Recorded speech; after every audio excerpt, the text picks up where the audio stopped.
Why did you choose Islam instead of Christianity? I didn't choose Islam.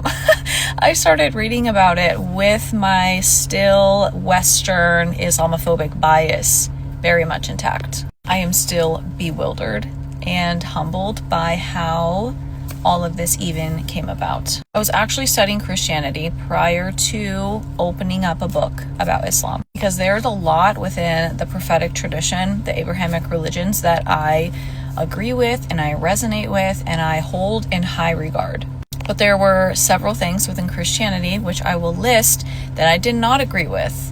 And so I kind of labeled myself as this like heretical Christian. I don't believe in the original sin theory. I don't believe in the Trinity.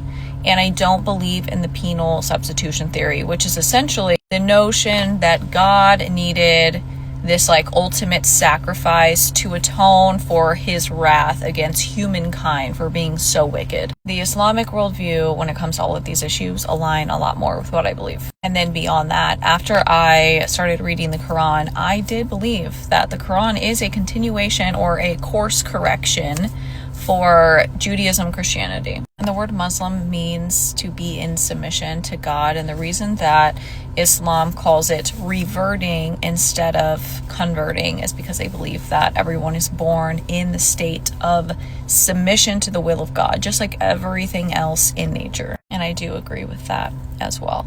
There are other things, but I'm trying to keep this relatively short.